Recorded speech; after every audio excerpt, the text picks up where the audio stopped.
Oh my God, I hate doing these. I really do. I really do. Ladies and gentlemen, Jon Huber, who portrayed Luke Harper in WWE, and most recently Mr. Brodie Lee, the Exalted One, in AEW, passed away yesterday at the age of 41 years old. That's incredibly young. I mean, I don't have the words. I mean, I can't remember the last time an active performer passed away. Maybe we could say Umaga back in 2009, because or maybe he got released before. I'm not 100% certain on that, but for surely like Benoit and Eddie Guerrero, those are the two that quickly come to my mind as active talent who tragically pass away. But I mean, it's just sad. It really is. I mean, his run in AEW, he debuts in March. His last match is in October against Cody, and a hell of a dog collar match for the TNT title. That's a 7-month run. And in those 7 months, he did excellent work. Feuded with Moxley over the heavyweight title at AEW, became the TNT champion, squashed Cody when Cody was running through everybody.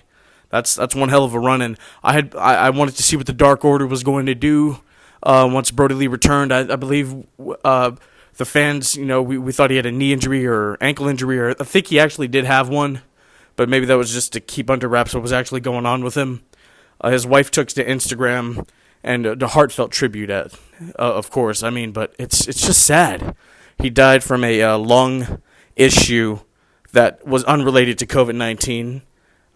I mean, his wife said that he was surrounded by his family and close personal friends, and I mean, a woman just lost her husband. Children have just lost their father.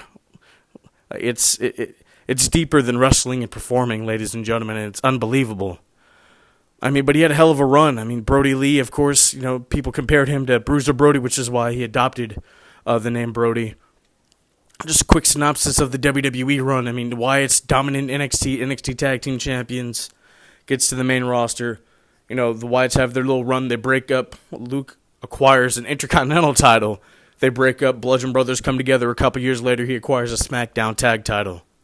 That's pretty. It's pretty good, I mean, I know he wasn't quite happy with the way he was pursued, or not pursued, but the way he was portrayed on camera and whatnot. So he leaves and makes the jump to AEW. And but I'm still a hell of a career. Like, not just AEW, WWE. Go watch the Indies. Go watch his indie run, man. Like, just an unbelievable talent, a great big man, one hell of a big man. And I mean, just people have been talking about him, all the stories that we've been hearing about just how generous and how kind he was. And Enzo Amore put up a video about how giving he was in the ring, and how Luke or Brodie was bumping all over for Enzo during his comeback. Like, that's just cool, Just a genuinely good human being, and we need those not just in wrestling, but in life and in society and humanity in general. So, R.I.P. to Mr. Brodie Lee, Luke Harper, Jon Huber. You'll forever be missed. Thank you for all your years of service in the squared circle, tearing it up with, the Shield when you were with the Wyatts and those amazing 6-man tags. Hell, the run you just had in AEW with Mox, and then going at it with Cody. It's some great stuff, man. Seriously, Mr. Huber, thank you so much. May you rest in peace, brother.